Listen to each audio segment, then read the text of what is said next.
Hello friends, నా పేరు doctor Tenneti Jayaraj, retired professor of ophthalmology. నేను ప్రొఫెసర్గా చాలా కాలేజీల్లో పనిచేశాను. ఒక సోషల్ యాక్టివిస్ట్ కూడా.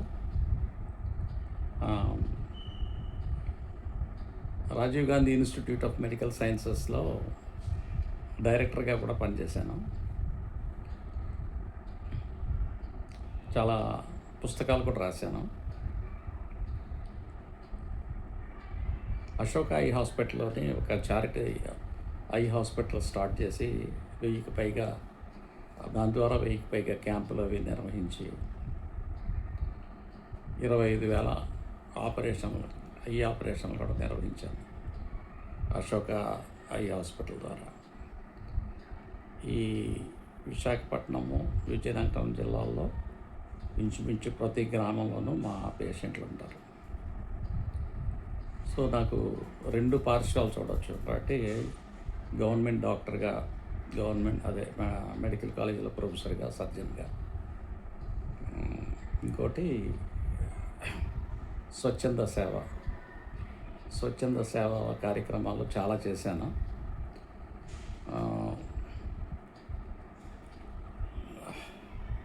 ఇవాళ నేను మాట్లాడాలనుకునేది ఏంటంటే, ఒక రకంగా ఒక రిఫ్లెక్షన్ ఏంటంటే, ఫార్మర్ చీఫ్ సెక్రటరీలు, తర్వాత డీజీపీలు, బ్రాహ్మణ కులానికి చెందినటువంటి వారు ఈ మీడియా ముందుకు వచ్చి వాళ్ళు మాట్లాడడం చూశాను.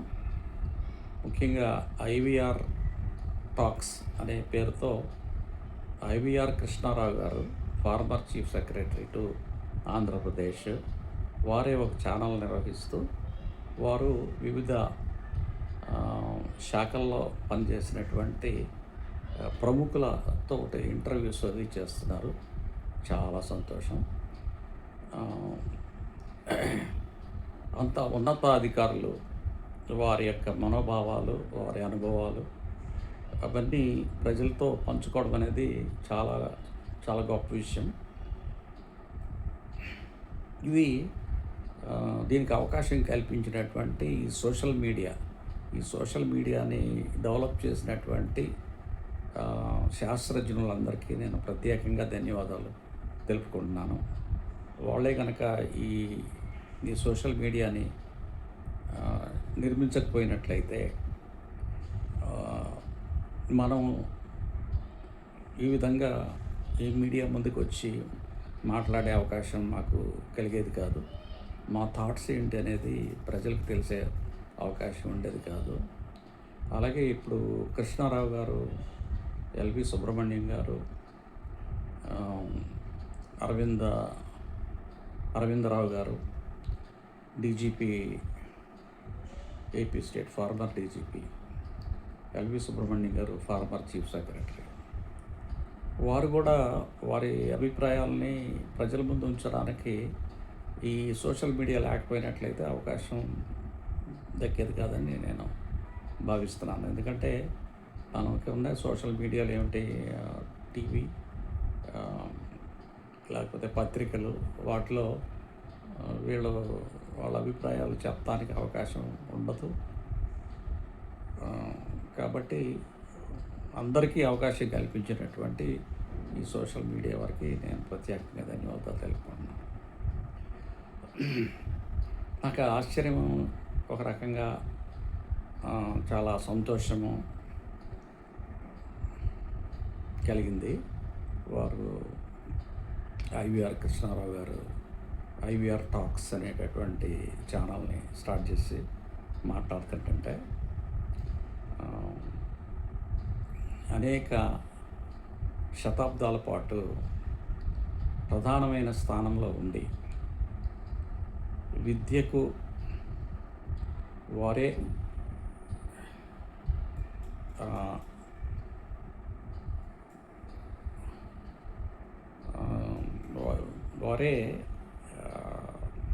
దానికి మాట దొరకడం లేదు నాకు.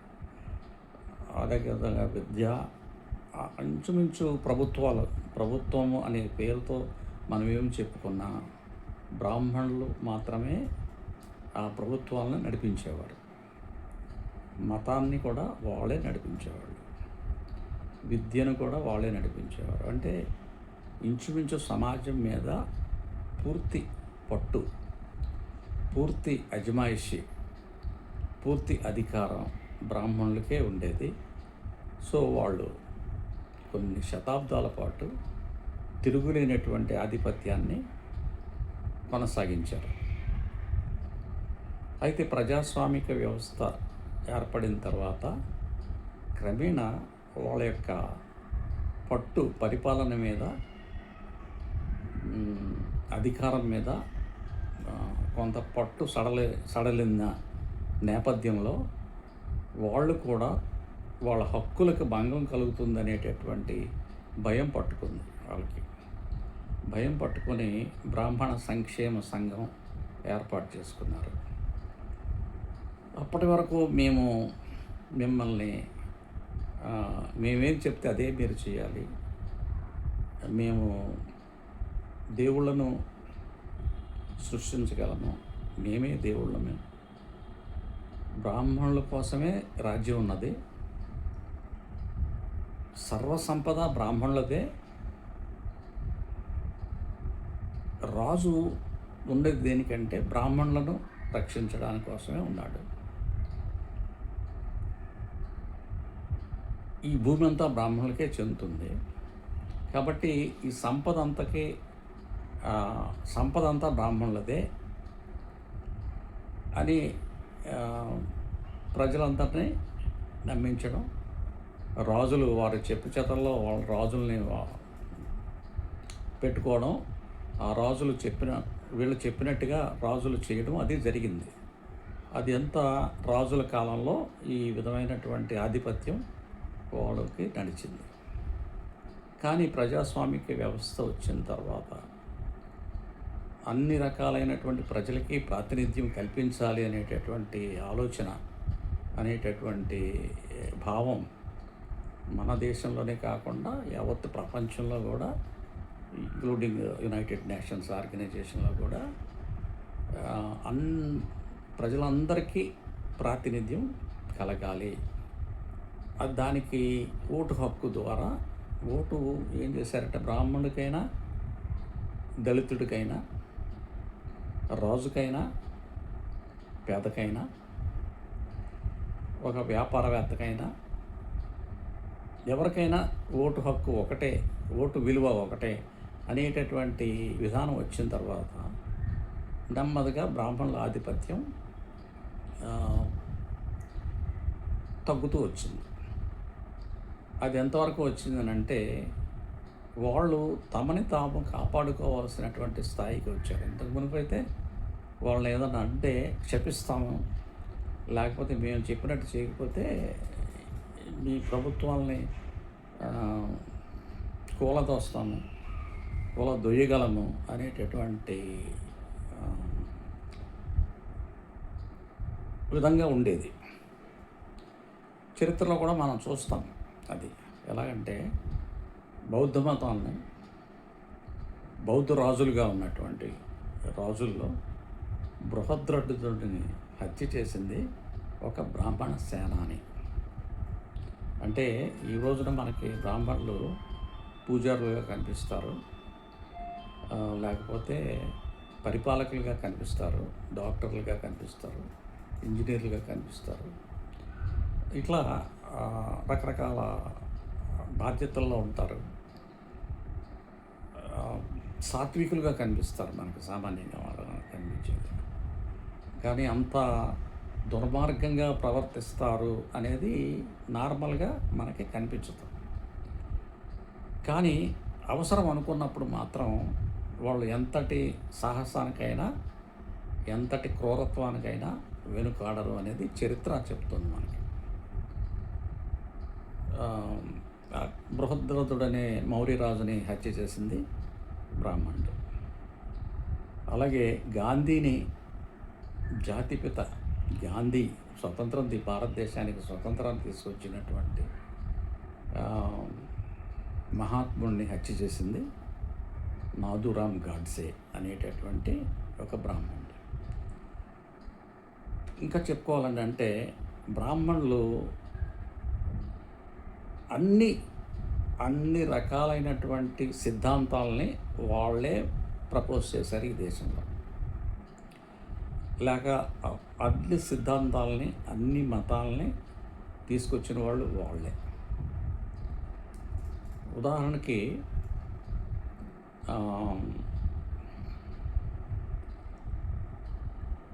బ్రాహ్మణులు లేకపోతే సమాజంలో ఉండేటటువంటి శైవులు, వైష్ణవులు ఆ మతాలని తీసుకొచ్చిన వాళ్ళు, ఆ మతాల తరఫున యుద్ధాలు ప్రోత్సహించిన వాళ్ళు, యుద్ధాలు చేయించిన వాళ్ళు వాళ్ళే. అలాగే పార్టీలన్నీ తీసుకుంటే అది కాంగ్రెస్ పార్టీ అయినా, బీజేపీ అయినా, లేకపోతే జాతీయ పార్టీలు, లేకపోతే కమ్యూనిస్ట్ పార్టీ అయినా అది తీసుకొచ్చింది బ్రాహ్మణులే. ఉదారవాదమైనా, అభ్యుదయవాదమైనా, లేకపోతే విప్లవకారులైనా అవి కూడా బ్రాహ్మణులే. ఇలాగా సమాజంలో ఉండేటటువంటి అనేక ప్రధానమైనటువంటి పాత్ర అన్ని రకాలైనటువంటి సామాజిక కార్యక్రమాల్లో, సామాజిక ఉద్యమాల్లో ప్రారంభించినటువంటి వాళ్ళు, నడిపించినటువంటి వాళ్ళు వాళ్ళే.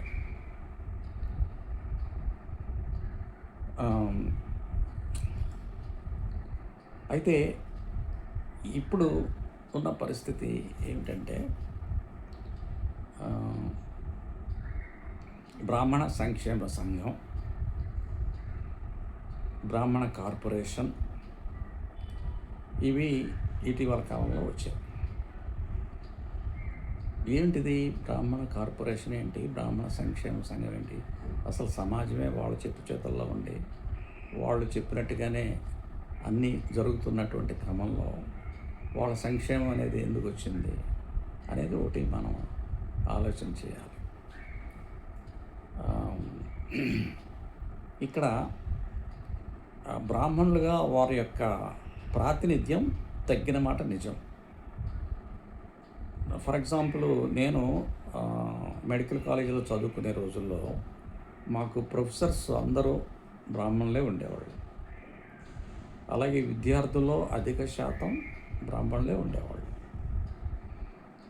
ఇక అందులో ఎస్సీ రిజర్వేషను, ఎస్టీ రిజర్వేషను అనేటటువంటివి ఉండేవి కాబట్టి అప్పట్లో ఆ రిజర్వేషన్ కోటా కింద కొంత ఆ మేరకు వాళ్ళ ప్రాతినిధ్యం అక్కడ తగ్గింది. ప్రాతినిధ్యం అనొచ్చో లేదో, వాళ్ళకి తగ్గింది వాళ్ళు ఉండేటటువంటిది.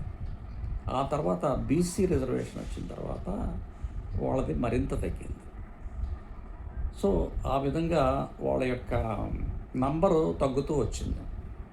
అలాగే రాజకీయాల్లో తీసుకుంటే కాంగ్రెస్ పార్టీని నడిపించింది వాళ్ళే. స్వతంత్ర పోరాటంలో ప్రధానమైనటువంటి పాత్రలు పోషించినటువంటి వాళ్ళు కూడా వాళ్ళే, బ్రాహ్మణులే. ముందుగా చెప్పినట్టుగా అన్ని పార్టీలు అంటే జాతీయ పార్టీల నాయకత్వం అది కాంగ్రెస్ పార్టీ, మొదట్లో జనసంఘగా వచ్చినటువంటి పార్టీ, తర్వాత బీజేపీ పార్టీ, కమ్యూనిస్ట్ పార్టీలు. జాతీయ నాయకత్వం బ్రాహ్మణుల చేతుల్లోనే ఉంది. కమ్యూనిస్టులో ఉన్నటువంటి communist party of India Marxist, అలాగే విప్లవ పార్టీలు, ఇవి అన్నీ కూడా బ్రాహ్మణులే దానికి నాయకత్వం ఇస్తూ వచ్చారు. అయితే కాంగ్రెస్ పార్టీలో క్రమేణా వారి ప్రాతినిధ్యం లేకపోతే వాళ్ళ పెత్తనం తగ్గుతూ వచ్చింది. ముఖ్యంగా మనం తెలుగు రాష్ట్రాల్లో బాగా తగ్గిపోయింది. ఎంత బాగా తగ్గిపోయిందనంటే ఇటీవల కాలంలో వాళ్ళకి ఎమ్మెల్యే కూడా లేరు. అదే ఎస్టీలకు పర్సంటేజ్ ఉంది కాబట్టి, ఆ పర్సంటేజ్ ప్రకారం రిజర్వేషన్ ఉంది కాబట్టి శాసనసభల్లో, చట్టసభల్లో వాళ్ళకి కావలసినటువంటి ప్రాతినిధ్యం దక్కుతుంది. ఈ బ్రాహ్మణులకు సంబంధించినంత వరకు వాళ్ళకి ప్రాతినిధ్యం ఇప్పుడు లేదు. వాళ్ళ సంఖ్య పడిపోయింది పూర్తిగా. అంచేత వాళ్ళ వాళ్ళ యొక్క వాయిస్ అక్కడేమీ వినిపించుకోగలిగే పరిస్థితి లేదు. కానీ దైనందిన జీవితాలను మనం తీసుకుంటే, దైనందిన జీవితాలంటే ఏంటి? సపోజ్ మనం ఒక ఇల్లు కట్టుకోవాలనుకోండి. ఇల్లు కట్టుకోవడానికి శంకుస్థాపన చేయాలి. శంకుస్థాపన చేయడానికి మంచి రోజు ఏది అని తెలుసుకోవడం కోసం బ్రాహ్మణుల మీద ఆధారపడతారు. అలాగే మళ్ళీ గృహప్రవేశం చేయాలనుకోండి. గృహప్రవేశం చేయాలన్నప్పుడు మళ్ళీ మంచి రోజు, మంచి గడియలు ఇవన్నీ తెలుసుకోవడానికి మళ్ళీ బ్రాహ్మణుల దగ్గరికి పోతారు. అలాగే పిల్లలు పుట్టిన గడియలు, వాళ్ళు ఏ గడియలో పుట్టారో ఆ గడియకు ఉండేటటువంటి జాతకాలు ఇవన్నీ తెలుసుకోవడానికి మళ్ళీ బ్రాహ్మణుల దగ్గరికి పోతారు. పేరు ఎలాంటి పేరు పెట్టుకోవాలి అనే దాని గురించి కూడా చాలా వరకు బ్రాహ్మణుల యొక్క సలహా సంప్రదింపులతోటే జరుగుతుంది. ఇది ఎంతవరకు ఉందంటే పండిట్ జవహర్లాల్ నెహ్రూ అంటాం అనుకోండి మనం. పండిట్ అంటే ఏంటి? ఆయన మహామేధావి కావాలి, అందుకనే ఆయనకి పండిట్ జవహర్లాల్ నెహ్రూ అన్నారు అనుకునేవాడిని నేను, నా మటుకు నేను. కానీ పండిట్ అనేది వాళ్ళు బ్రాహ్మణులని చెప్పడం కోసం ఉన్నటువంటి సంకేతం అది. పండిట్స్ అంటే ఈ మధ్యకాలంలో కాశ్మీరీ పండిట్ల మీద సినిమాలు అవి వచ్చినాయి కదా. కాశ్మీరీ పండిట్లు అంటే కాశ్మీర్లో బ్రాహ్మణుల్ని పండిట్లు అంటారు. సో అలాగా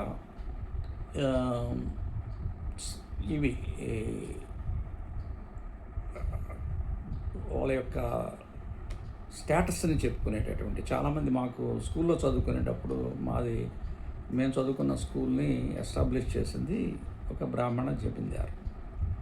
వాళ్ళు ఆ స్కూల్లో, అది గవర్నమెంట్ ఎయిడెడ్ స్కూల్ అయినా కూడా,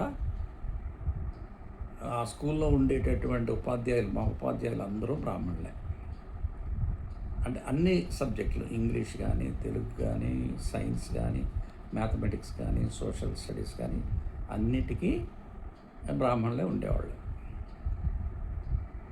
అది పేరుకి ప్రైవేట్ స్కూలే కానీ వాళ్ళకి కావాల్సిన గ్రాంట్ అంతా గవర్నమెంటే ప్రొవైడ్ చేసేది. అందుకని ఎయిడెడ్ స్కూల్స్ అంటారు. ఎయిడెడ్ స్కూల్స్, ఎయిడెడ్ కాలేజీలు ఇవన్నీ. సో అలాగా ప్రతి విషయం మీద బ్రాహ్మణుల మీద ఆధారపడేటటువంటి సమాజమే ఉంది ఇవాళ కూడా. ఇది ఏ స్థాయిలో ఉంది అని అంటే, భారతదేశానికి స్వాతంత్రం వచ్చినప్పుడు ఈ స్వాతంత్ర సంబరాలు జరుపుకోవడానికంటే పండిట్ జవహర్లాల్ నెహ్రూ ఆయన ఓతు తీసుకోవడానికి శుభగడియలు అనేది చూస్తే, ఆ శుభగడియలు అర్ధరాత్రి పడింది కాబట్టి మన దేశానికి అర్ధరాత్రి స్వాతంత్రం వచ్చింది. అంటే దేశానికి స్వాతంత్రం వచ్చే సమయం కూడా, అంటే ఛార్జ్ తీసుకునే సమయాన్ని కూడా బ్రాహ్మణులే నిర్ణయించేవాళ్ళు అనమాట. అందుకని అర్ధరాత్రి స్వాతంత్రం అండి. సినిమా పాటలు కూడా అవి వచ్చినాయి. మరి తర్వాత కాలంలో మనం స్వాతంత్ర దినోత్సవాలు జరుపుకుంటున్నాం కదా. స్వాతంత్ర దినోత్సవాలు అర్ధరాత్రి జరుపుకోవట్లేదు కదా, పగటిపూటే జరుపుకుంటున్నాం, ఉదయం పూటే జరుపుకుంటున్నాం. అలాగే ఈ పెళ్ళిళ్ళు చూడండి, మన భారతదేశంలో పెళ్ళిళ్ళు ఇంచుమించు అన్నీ బ్రాహ్మణుల దగ్గరికి పోయి వాళ్ళు చెప్పినటువంటి జాతకాల ప్రకారం, వాళ్ళు పెట్టిన ముహూర్తాల ప్రకారం, వాళ్ళ మంత్రాలతోటే ఆ పెళ్ళిళ్ళు జరుగుతూ ఉంటాయి. అది బ్రాహ్మణులకి ఉన్నటువంటి పట్టు ఈ సమాజం మీద. అదేవిధంగా అన్ని దేవాలయాల్లో ఉండేటటువంటి ఈ పూజారులు, కొన్ని లక్షల మంది పూజారులు, అంటే కొన్ని లక్షల మంది దేవాలయాలు ఉంటాయి, ఆ దేవాలయాల్లో పూజారులు అందరూ బ్రాహ్మణులే ఉంటారు. అది అలాగే అది రిజర్వ్ అయ్యింది. రిజర్వేషన్ అని మమ్మల్ని చాలా అవమానిస్తూ ఉంటారు. కానీ బ్రాహ్మణులు ఎన్నో సంవత్సరాలుగా అన్నిటిని రిజర్వ్ చేసుకున్నారు. వాళ్ళు ఇప్పటికీ కొన్ని విషయాలు పూర్తిగా రిజర్వ్ చేసుకున్నారు. దీన్ని కూడా మనం విస్మరించలేము కదా, ఇది ఒక సత్యం. అప్పుడు డాక్టర్ అంబేద్కర్ నీటి కోసం, తాగే నీళ్ళ కోసం పోరాటం చేశాడు. మహద్దు చెరువు పోరాటం అని అంటాం. ఆ పోరాటం దేనికోసం? నీళ్లు తాగడం కోసం. అంటే మంచినీళ్ళు కూడా దొరకనటువంటి ఈ సమాజాన్ని కంట్రోల్ చేసేది బ్రాహ్మణులు. సో ఆయన ఒక పెద్ద ఉద్యమమే చేసి మంచినీళ్ళు తాగడం కోసం. అదే సమయంలో గాంధీ గారు ఉప్పు సత్యాగ్రహం చేస్తున్నారు. అది వ్యాపార అంశం. అది ఆ బిర్లాలకు సంబంధించినటువంటి వ్యాపారాలకి రిలేటెడ్గా ఉన్నటువంటి అంశం మీద గాంధీ గారు ఉప్పు సత్యాగ్రహం చేస్తున్నారు. అదే సమయంలో అంబేద్కర్ గారు మంచినీటి కోసం, తాగే నీళ్ళ కోసం పోరాటం చేస్తున్నారు. అయితే ఆయన నీళ్లు ముట్టుకున్న తర్వాత, నీళ్లు తాగిన తర్వాత ఆ నీటిని ఆయన నీటిని తాగితే అది అపవిత్రం అయిపోయింది. కాబట్టి దాన్ని మళ్ళీ పవిత్రం చేయాలంటే ఏం చేయాలంటే బకెట్లతో పాటు పేడ తీసుకొచ్చి, అలాగే బకెట్లతో పాటు మూత్రం తీసుకొచ్చి, ఆవు మూత్రం తీసుకొచ్చి వాళ్ళు ఆ చెరువులో కలిపి అది శుద్ధిపరచబడింది అని ప్రకటించారు. ఒక మనిషి నీళ్ళు తాగితే అది అపవిత్రమైందంట. ఆవు పేడ, ఆవు మూత్రం, ఉత్స ఇవి కలిపితే పవిత్రమైందట. ఇది వాళ్ళ యొక్క నెరేటివ్. ఇట్లా ఇప్పుడు కూడా ఇల్లు గృహప్రవేశం అయినప్పుడు ఆవుని తీసుకొచ్చి ఆవుని తిప్పుతారు ఇంట్లో. తిప్పితే అది ఆవు పేడ ఇస్తే అప్పుడు ఆ ఇల్లు పవిత్రం అవుతుంది అన్నమాట. ఎందుకు పవిత్రమైంది? అప్పుడు దాకా అపవిత్రం ఏముంది అక్కడ? అపవిత్రం ఏముందంటే గృహ నిర్మాణంలో శూద్రులు, దళితులు వీళ్ళందరూ కూడా పనిచేస్తారు. కాబట్టి ఈ ఆవు తిరిగేంత వరకు, బ్రాహ్మడు మంత్రాలు చదివే వరకు అది అపవిత్రమే. సో ఈ బ్రాహ్మడు వచ్చి మంత్రాలు చదివిన తర్వాత, ఆవు వచ్చి దాని పేడ, దాని ఉత్సాహ వేసిన తర్వాత అది పవిత్రం అవుతుంది. మేము చదువుకునే రోజుల్లో మాకు ఒక తెలుగులో పద్యం ఉండేది. అదేంటంటే ఉదంకోపాఖ్యానము అనేటటువంటి తెలుగులో నాండిటైల్ కాదు, పొయిటరీ ఉండేది. ఆ పొయిటరీలో ఉదంకోపాఖ్యానం నా పొయిటరీ. అందులో మా తెలుగు మాస్టర్ జొన్నలగడ్డ, పేరు గుర్తు రావట్లేదు, ఇంటి పేరు గుర్తుంది, జొన్నలగడ్డ ఆయన పేరు. మాకు చాలా బాగా చెప్పేవాడు ఆయన, తెలుగు చాలా బాగా చెప్పేవాడు. అయితే ఉదంకుడు అపవిత్రమైపోతాడు. ఉదంకుడు అనేటటువంటి ఒక బ్రాహ్మణ శిష్యుడు ఒక గురువు దగ్గర శిష్యర్కం చేస్తాడు. అదంతా స్టోరీ, ఇప్పుడు నేను చెప్తలేదు. అయితే అక్కడ ఇంపార్టెంట్ పాయింట్ నాకు కావాల్సింది ఏంటంటే, ఆ అపవిత్రుడైనటువంటి బ్రాహ్మడు మళ్ళీ పవిత్రుడవడం కోసం ఆవు పేడ తింటాడు. గోమయ భక్షణంబు చేసి శుచుడై అనే దాన్ని చాలా డ్రమటైజ్ చేసి మా మాస్టర్ చెప్పాడు. మేము పియూసీలో సైన్స్ చదువుకుంటున్నాం, మేము సైన్స్ గ్రూప్ బైపీసీ. మాకు అది పాఠం ఉంది. ఆ పాఠంలో ఆవు పేడ తిని శుచుడయ్యాడట. అది మాకు పాఠం. ఈ విధంగా ఉన్నటువంటి పరిస్థితి. అయితే ఇప్పుడు నేను ముందుగా అన్నట్టుగా ఐవీఆర్ కృష్ణారావు గారు, ఎల్వి సుబ్రహ్మణ్యం గారు, అరవిందరావు గారు,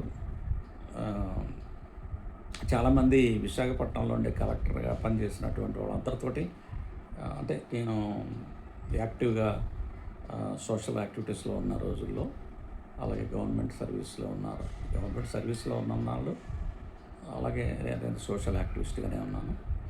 అప్పట్లో ఉండే కలెక్టర్లు అందరితోటి ఎంతో కొంత ఇంటరాక్షన్ ఉండేది. వాళ్ళు మా ప్రోగ్రామ్స్కి వచ్చేవాళ్ళు. లైక్ ఎవరు దయాచారి గారు, ఎస్వి ప్రసాద్ గారు, కేవీ రావు గారు, ప్రదీప్ చంద్ర గారు, తర్వాత అజయ్ కల్లం గారు, నరసింగరావు గారు, జయప్రకాష్ నారాయణ గారు జాయింట్ కలెక్టర్గా చేశారు. అలాగే విద్యాసాగర్ గారు, ఇట్లా ఆయన కమిషనర్గా చేశారు. విద్యాసాగర్ గారు విశాఖపట్నం మున్సిపల్ కమిషనర్గా చేశారు. వీళ్ళందరితోటి నాకు ఇంటరాక్షన్ బాగానే ఉండేది. ఏవో కొన్ని కార్యక్రమాల వల్ల మేము చేసే కార్యక్రమాలకి వాళ్ళు రావడం, మమ్మల్ని అభినందించడం అది జరిగేది. ఈ ఐవీఆర్ కృష్ణారావు గారు వారు విశాఖపట్నంలో కలెక్టర్గా పనిచేయలేదు. అంత మునుపు ఏమైనా చేశారేమో మాకు తెలియదు. అలాగే అరవిందరావు గారు కూడా పోలీస్ ఆఫీసర్గా విశాఖపట్నంలో చేశారో లేదో నాకు తెలియదు. బట్ ఎల్వి సుబ్రహ్మణ్యం గారితో నాకున్న పరిచయం ఏంటంటే, నేను Rajiv Gandhi institute of medical సైన్సెస్కి డైరెక్టర్గా చేసే రోజుల్లో వారు మా మెడికల్ అండ్ హెల్త్ డిపార్ట్మెంట్కి స్పెషల్ చీఫ్ సెక్రటరీగా పనిచేశారు. స్పెషల్ చీఫ్ సెక్రటరీగా పనిచేసిన సందర్భంలో వారిని 2-3 సార్లు నేను కలుసుకోవడం జరిగింది. మా రిమ్స్ అభివృద్ధికి సంబంధించినటువంటి విషయాల మీద అంతవరకే నాకు వారితో ఉన్నటువంటి పరిచయం. అయితే ఇవాళ అంత పెద్ద హోదాల్లో చేసి రిటైర్ అయిన తర్వాత వాళ్ళు తమ హక్కుల్ని, అంటే బ్రాహ్మణుల యొక్క హక్కుల్ని కాపాడుకోవడం కోసం సంఘాలు పెట్టుకున్నారు. ఆ సంఘాల్లో నుంచి వాళ్ళు మెసేజ్లు ఇస్తూ ఉన్నారు. బ్రాహ్మణ సంక్షేమ సంఘం ద్వారా బ్రాహ్మణులు ఏ విధంగా ఉండాలి, వాళ్ళ యొక్క హక్కులను కాపాడుకోవడానికి వాళ్ళు ఏమి చేయాలి అనే విషయాల మీద ఈ కృష్ణారావు గారు, ఎల్వి సుబ్రహ్మణ్యం గారు, తర్వాత అరవిందరావు గారు లాంటి చాలా ఉన్నతమైనటువంటి పదవులు చేసినటువంటి వాళ్ళు బ్రాహ్మణుల హక్కులు కోసం వాళ్ళు మాట్లాడుతున్నారు. ఇందులో కొన్ని చాలా చెప్పాలంటే అది కూడా చెప్తాను తర్వాత. ఈ ఇంగ్లీషు విద్యని బాగా ఉపయోగించుకున్న వాళ్ళు బ్రాహ్మణులే. ఇంగ్లీష్ విద్యను ప్రవేశపెట్టిన క్రైస్తవులు, వాళ్ళు స్థాపించినటువంటి స్కూళ్ళు, వాళ్ళలో అక్కడ చదువుకొని బాగా ప్రయోజకులైనటువంటి వాళ్ళు బ్రాహ్మణులే. ఇవాళ ప్రపంచ దేశాలకు వెళ్ళి ప్రపంచ దేశాల్లో ఉన్నతమైన పదవులు పొంది చాలా మేధావులుగా కీర్తి గడించినటువంటి వాళ్ళందరూ క్రైస్తవులు స్థాపించినటువంటి విద్యాలయాల్లో చదువుకున్నటువంటి వాళ్ళే. అదేవిధంగా మరి ఈ స్వాతంత్ర పోరాటంలో పాల్గొన్నటువంటి వాళ్ళు, స్వతంత్ర పోరాటంలో పాల్గొన్న జాతీయ నాయకులు, వీళ్ళందరూ కూడా క్రైస్తవులు స్థాపించినటువంటి పాఠశాలల్లోనూ, కళాశాలల్లోనూ, విశ్వవిద్యాలయాల్లోనూ చదువుకున్నటువంటి వాళ్ళే. ఈ ప్రజాస్వామిక విలువలు, ప్రజాస్వామిక సిద్ధాంతాలు ఇలాంటివన్నిటిని చదువుకొని వాటి యొక్క విలువలు తెలుసుకొని హక్కుల కోసం పోరాటాలు చేయడానికి కావలసినటువంటి ప్రేరణ కలిగినటువంటిది కూడా క్రైస్తవులు స్థాపించినటువంటి విద్యాలయాల్లోనే జరిగింది.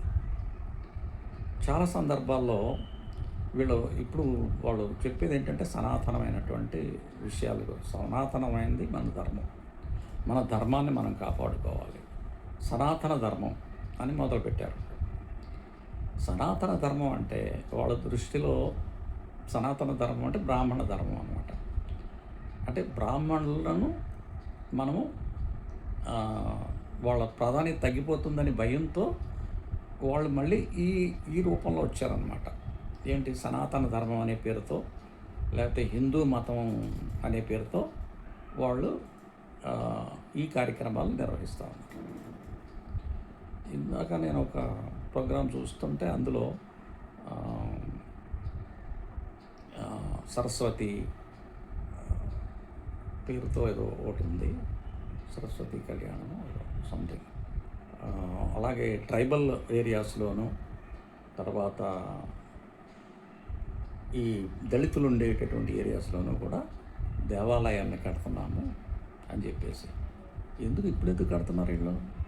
ఇన్నాళ్ళు ఏం చేశారు వీళ్ళు? ఇన్నాళ్ళు లేనటువంటి ప్రేమ ఇప్పుడు ఎందుకు పుట్టుకొచ్చింది అనేది ఒక అంశం. ఇన్నాళ్ళు మీరు మా దేవాలయాల్లోకి రావద్దు, మీరు దేవాలయాలకు రావద్దు, ఊర్లోకే రావద్దు, అసలు ఏదో విదేశాలకు వెళ్తే మనం వీసా తీసుకున్నట్టుగా ఊర్లోకి రావడానికి మనకు వీసా నిరాకరించేవాళ్ళు అనమాట. ఇది మన ఈ దేశంలో, ఈ దేశం మనది, ఈ దేశపు మూలవాసులు మనము. విదేశీ ఆర్యజాతికి చెందినటువంటి వాళ్ళు మనకి వీసా ఇవ్వాలి ఈ దేశంలోనే, విదేశంలో కాదు. అలాంటి వ్యవస్థని వీళ్ళు నిర్మించి, పెంచి, పోషించి, కాపాడుకొని మళ్ళీ ఇప్పుడు ఇదేదో ప్రమాదంలో పడేటట్టుందని చెప్పేసి వాళ్ళు మళ్ళీ మొదలుపెట్టారు సనాతన ధర్మం అని మొదలుపెట్టారు. మరి వీళ్ళు సనాతన ధర్మం ప్రకారం అయితే ఇంగ్లీష్ ఎందుకు చదువుకున్నారు? వీళ్ళు ఇంగ్లీష్ చదువుకోకూడదు కదా, వాళ్ళ భాష మాతృభాషే చదువుకోవాలి కదా. మాతృభాష అంటే తెలుగు వాళ్ళు తెలుగు భాష చదువుకోవాలి, కర్ణాటక వాళ్ళు కన్నడ భాషే చదువుకోవాలి, తమిళియన్స్ తమిళ భాషే చదువుకోవాలి, కేరళ వాళ్ళు వాళ్ళ భాష అంటే మలయాళం చదువుకోవాలి, అలాగే మహారాష్ట్ర వాళ్ళు మరాఠీ చదువుకోవాలి. ఇలాగ అవన్నీ సనాతనమైనవి కదా, ఆ సనాతనమైన భాష చదువుకోవాలి కదా. కానీ మరి ఇంగ్లీష్ ఎందుకు చదువుకున్నారు వీళ్ళు? ఇంగ్లీష్ చదువుకున్నారు. ఇంగ్లీష్లో చాలా అన్ని శాస్త్రాల్లోనే ఇంగ్లీష్లోనే ఉన్నాయి కదా, లా ఇంగ్లీష్లోనే ఉంది కదా, మరి మెడిసిన్ ఇంగ్లీష్లోనే ఉంది కదా, మిగిలిన అన్ని ఇంజనీరింగ్ ఇంగ్లీష్లోనే ఉంది కదా. సో అన్ని శాస్త్రాలు ఇంగ్లీష్లోనే ఉన్నాయి. మరి వీళ్ళ సనాతన ధర్మంలో వీళ్ళ సనాతనులు ఏం చేశారు? వీళ్ళ సనాతనంగా ఏమి శాస్త్రాలను అభివృద్ధి చేశారు? ఆ శాస్త్రాలు ఏమయ్యాయి? ఆ శాస్త్రాలని అన్నీ మేమే చేసామంటారు. మన దేశం నుంచి వాళ్ళు పట్టుకెళ్ళిపోయారు. మన దేశం నుంచి పట్టుకెళ్ళిపోతే మన దగ్గర కూడా ఉంటాయి కదా. మన దగ్గర మరి ఎక్కడైతే ప్రారంభించామో అక్కడ ఉంటుంది కదా. విమానం మేమే కనిపెట్టామంటారు, ర్యాకెట్ మేమే కనిపెట్టామంటారు. ఇంకా ఈ ప్రపంచంలో ఏది ఉన్నా అది మేమే కనిపెట్టామంటారు. ఇలాగా చెప్పి వాళ్ళ గొప్పలు చెప్పుకోవడానికి విశ్వ ప్రయత్నం చేస్తూ ఉంటారు. మరి వాళ్ళ సూత్రాల ప్రకారమే మరి అన్నీ డాక్టర్లు అవ్వకూడదు, ఇంజనీర్లు అవ్వకూడదు, ఇవేమి అవ్వకూడదు కదా. వాళ్ళ పూజారి పనులే కదా చేయాలి, లేకపోతే రాజుగారికి సలహాలు ఇచ్చే పనులే చేయాలి కదా. రాజుగారు లేకపోతే కొన్ని రాజులు పోయిన తర్వాత ప్రభుత్వంలో కార్యదర్శులుగా అటుగా ఉండాలి. అఫ్కోర్స్ ఉంటున్నారు అనుకోండి. అది మిగిలిన అనేకమైనటువంటి వృత్తుల్లోకి అలా ప్రవేశించారు కదా, ఎందుకు ప్రవేశించాలి మరి? సో ఇలాగా వీళ్ళు సనాతనం అని చెప్తుంటారు. సరే, బ్రాహ్మణులు చాలామంది విప్లవకారులు ఉన్నారు, అభ్యుదయవాదులు ఉన్నారు, సంస్కరణవాదులు ఉన్నారు. లైక్ మన గురజాడ అప్పారావు గారు కానీ, కందుకూరి వీరేశలింగం పంతులు గారు కానీ, లేకపోతే రాజా రామ్మోహన్ రాయ్ గారు కానీ, వీళ్ళంతా కూడా అభ్యుదయవాదులు. బ్రాహ్మణ వ్యవస్థలో ఉన్నటువంటి అనేకమైనటువంటి లోపాలని ఎత్తి చూపించినటువంటి వాళ్ళు. అయితే బ్రాహ్మణులు సంస్కరించారు వాళ్ళు. రాజా రామ్మోహన్ రాయ్ బ్రాహ్మణుల్లో ఉండే ఆచారాలను సంస్కరించారు, అంతేగాని ప్రజలందరికీ సంబంధించిన కాదు సతీ అనేది. సతీ బ్రాహ్మణ వర్గాలు లేదంటే రాజులు వాళ్ళల్లో ఈ సతీ సహగమనం అనేటటువంటి భయంకరమైనటువంటి ఆడవాళ్ళని హత్య చేసేటటువంటి ఆచారం ఉండేది. అది అది కూడా బ్రిటిషు క్రైస్తవుల పాలనలోనే దాన్ని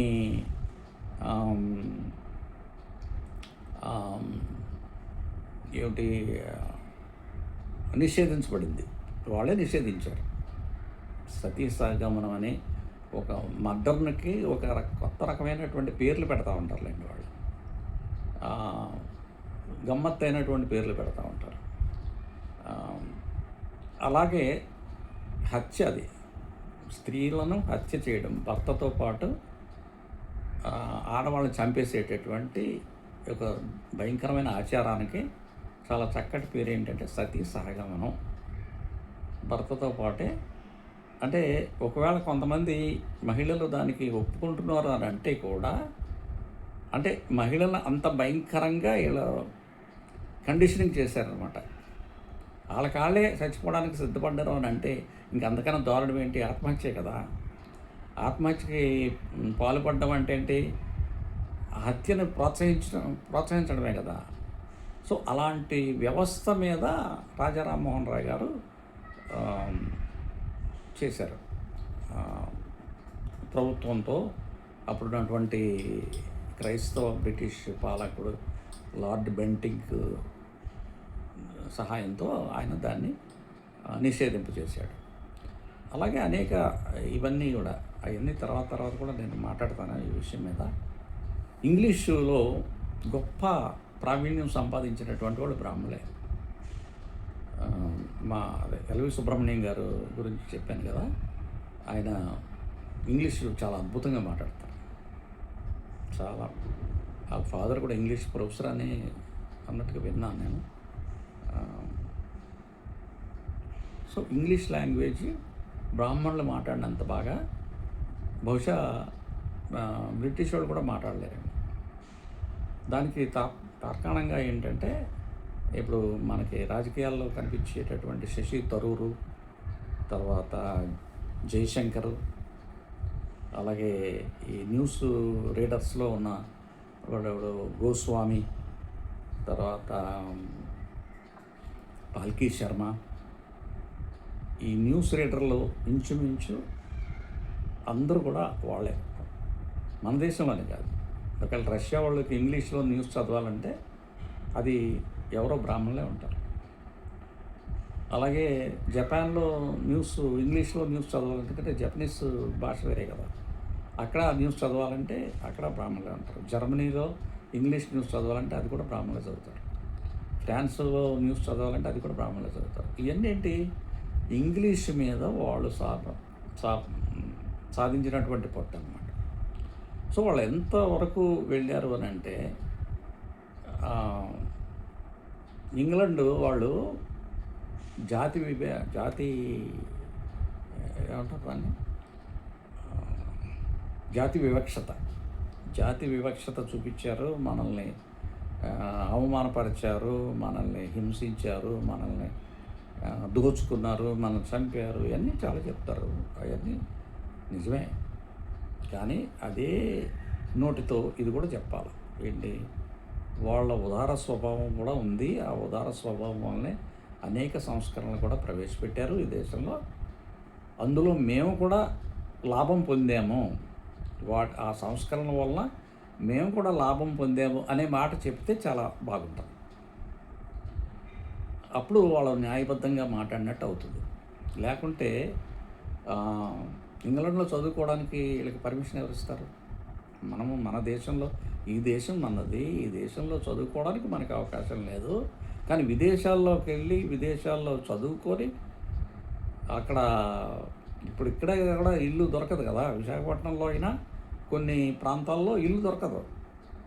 బ్రాహ్మణులు డామినెంట్గా ఉన్నటువంటి చోట వాళ్ళు అడుగుతారు డైరెక్ట్గా, మీదేం క్యాస్ట్ అని అడుగుతారు. నన్ను కూడా అడిగారు. సో అలాగా సో ఆమ్, ఇంగ్లీష్ భాష వలన ఈ క్రైస్తవుల వలన వాళ్ళు లాభం పొందినటువంటి వాళ్ళు బ్రాహ్మణులే. క్రైస్తవులుగా మారినటువంటి వాళ్ళు కూడా బ్రాహ్మణులే. మరి వాళ్ళ కనుక వాళ్ళ యూనివర్సిటీస్లో అడ్మిషన్ ఇవ్వకపోతే, వాళ్ళ యూనివర్సిటీస్లో ఉద్యోగాలు ఇవ్వకపోతే, అదే అక్కడ ఉద్యోగాలు ఇవ్వకపోయినట్లయితే, ఆ దేశంలో ఉద్యోగాలు ఇవ్వకపోయినట్లయితే ఇంతమంది మరి ఎలాగ వెళ్ళి ఉంటున్నారు అంటే వాళ్ళకి ఆ జాతి భేదం లేదనే కదా దాని అర్థం. కొన్ని లక్షల మంది ఉంటున్నారు అని అంటే, ఇటీవల మరి ఋషి సునాక్ అనేటటువంటి ఒక బ్రాహ్మణుడు ఏకంగా ఇంగ్లాండ్కి ప్రైమ్ మినిస్టర్ అయ్యాడు కదా. అమెరికాలో మొన్న డెమోక్రాటిక్ పార్టీ తరఫున పోటీ చేసిన ఆవిడ బ్రాహ్మణ మూలాలు ఉన్న మహిళే కదా. ఇంకెవరో వివేక్ రామస్వామి అనే అతను అమెరికాలో ప్రెసిడెంట్గా కంటెస్ట్ చేసి పోటీలో ఉన్నాడు కదా. ఇవన్నీ ఎలా సాధ్యమైనాయి? మరి వాళ్ళకి కులతత్వం ఉంటే వాళ్ళకి జాతీయపరమైనటువంటి భేదాలు ఉన్నట్లయితే వీళ్ళు ఎందుకు రాణిస్తారు? రానివ్వరు కదా. వాళ్ళలో ఉండే ఉదార స్వభావాన్ని ఎందుకు గుర్తించరు? క్రైస్తవులు వాళ్ళందరూ క్రైస్తవులు కదా. క్రైస్తవులు ఇక్కడ బాగా మత మార్పిడి చేసేస్తున్నారు. ఏంటది బలవంతపు మత మార్పిడి అని ఎంతో దీనిగా చెప్తూ ఉంటారు పత్రికల్లోనూ, వీళ్ళ ఉపన్యాసాల్లోనూ. బలవంతపు మత మార్పిడులు దీని మీద ఇది చేస్తాను, ఇంకో వీడియో చేస్తాను బలవంతపు మత మార్పిడి మీద. ఆల్రెడీ చేసినట్టున్నాను, ఆయన మళ్ళీ చేస్తాను. సో ఇలాగా ఇప్పుడు ఇవాళ బ్రాహ్మణులు దీంట్లో పడ్డారు, ఏమంటాం, డిఫెన్స్లో పడ్డారు. వాళ్ళని వాళ్ళు సమర్థించుకునేటటువంటి పరిస్థితిలో పడ్డారు. ఇంత మునుపు వాళ్ళు ఏం చెప్తే అదే జరిగేది. ఇప్పుడు అలా అంత జరిగేటటువంటి పరిస్థితి లేదు. కాబట్టి వాళ్ళు కూడా వాళ్ళ హక్కుల గురించి మాట్లాడుతున్నారు. ఇంత మునుపు హక్కుల గురించి ఎవరు మాట్లాడేవాళ్ళు? పేదవాళ్ళు మాట్లాడేవాళ్ళు, దళితులు, ఇంకా శూద్రులు, వీళ్ళందరూ మాట్లాడేవాళ్ళు. ఇప్పుడు ఏమైంది? వాళ్ళు కూడా బ్రాహ్మణులు కూడా వాళ్ళ హక్కుల గురించి మాట్లాడుతున్నారు. సంక్షేమ సంఘం పెట్టుకుంటున్నారు. సినిమాల్లో వాళ్ళని అవమానిస్తూ సినిమాలు తీశారని వాళ్ళు దానికి వ్యతిరేకంగా ఉద్యమాలు చేశారు. ఇలా చాలా జరుగుతున్నాయి. సో మొత్తం మీద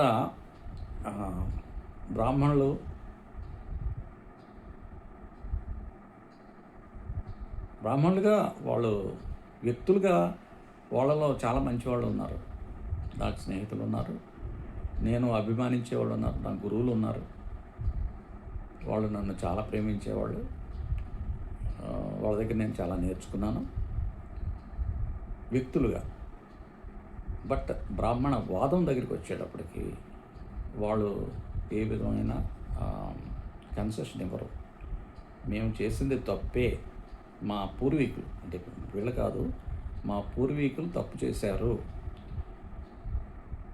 అనే మాట వాళ్ళ నోటంట రాదు. ఇది అసలైన సమస్య. ఆన్ ది అదర్ హ్యాండ్ అదే కరెక్టు అని అనడం ఇప్పుడు వచ్చిన మన ముందున్న సమస్య ఏంటంటే, ఆ సనాతన వాదమే సరైన వాదం అని చెప్తున్నారు. దాన్నే మనం ఫాలో అవ్వాలని చెప్తున్నారు. చెప్పడమే అంటే చేసేది మాత్రం మిగిలిన వాళ్ళకి చెప్తున్నారు అనమాట. వాళ్ళేం దాన్ని ఫాలో అవ్వరు. వాళ్ళందరూ ఇంగ్లీషే చదువుకుంటారు, ఇంగ్లీష్ బడుల్లో చదువుకుంటారు, ఇంగ్లీష్ ప్రొఫెసర్స్ అవుతారు, డాక్టర్స్ అవుతారు, ఇంజనీర్లు అవుతారు, కలెక్టర్లు అవుతారు, ఇవన్నీ అవుతూ ఉంటారు. మిగిలిన వాళ్ళకి మాత్రం మీరు సనాతనాన్ని పాటించండి అని చెప్తారు. అంటే సనాతనం వాళ్ళు పాటిస్తే మాకేమిటి, కానీ ఆ దౌడలన్నీ మా మీద చేస్తారు. అది మాకు ప్రాబ్లం.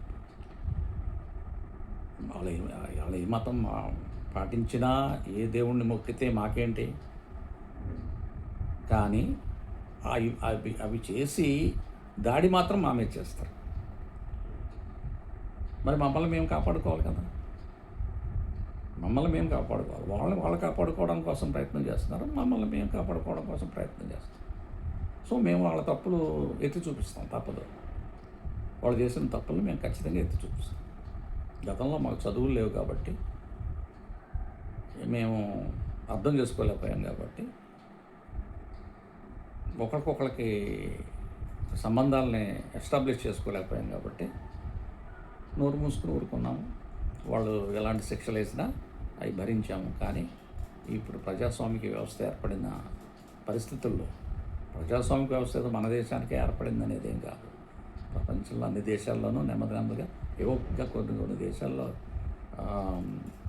ఈ నియంతృత్వ పాలన ఉన్నది, రాజులు వాళ్ళు ముస్లిం కంట్రీస్లో ముఖ్యంగా. బట్ మిగిలిన అన్ని చోట్ల కూడా ప్రజాస్వామిక వ్యవస్థలే ఏర్పడ్డాయి. అందరికీ, ప్రజలందరికీ హక్కులు వచ్చాయి. ఆ హక్కుల ద్వారా వాళ్ళందరూ చాలా అభివృద్ధిని సాధిస్తున్నారు. అలాగే భారతదేశం కూడా అభివృద్ధి సాధించాలి. నేను ఒక పుస్తకం కూడా రాశాను, చాలా పెద్ద పుస్తకం, అగ్రరాజ్యంగా భారతదేశం అనేటటువంటి ఒక పుస్తకం రాశాను, 450 పేజీలతోటి. అందులో చాలా విషయాల్ని నేను చర్చించడం కూడా జరిగింది. సో ఇప్పుడు ఇవాళ ఇది మాట్లాడుకునే దానికి కారణం, ముఖ్యంగా కారణం ఏంటంటే, బ్రాహ్మణులు కూడా వాళ్ళ హక్కుల కోసం పోరాటాలు, వాళ్ళ ప్రయత్నాలు వాళ్ళు చేసుకుంటున్నారు. వాళ్ళ అస్తిత్వము, వాళ్ళ ఆత్మగౌరవం, వాళ్ళకి కూడా ఆత్మగౌరవం సమస్య ఏర్పడినట్టుంది ఈ మధ్యకాలంలో. సో వాళ్ళు కూడా వాళ్ళ అస్తిత్వం గురించి, వాళ్ళ ఆత్మగౌరవం గురించి, ఇంతకుముందు మా ఆత్మగౌరవం గురించి మేము మాట్లాడుకునేవాళ్ళం, మా హక్కుల గురించి మేము మాట్లాడుకునేవాళ్ళం. ఇప్పుడు వాళ్ళు కూడా మాట్లాడుతున్నారు. సో ఇదేమైనా అందరికీ ఉండాలి హక్కులు, ఎవరికి మోనోపలిగా ఉండకూడదు. హక్కులన్నీ మాకే ఉండాలి, మిగిలిన వాళ్ళకి ఉండకూడదు అనే కాలం పోయింది. దాన్ని గమనిస్తారని చెప్పేసి భావిస్తున్నాను. ధన్యవాదాలు.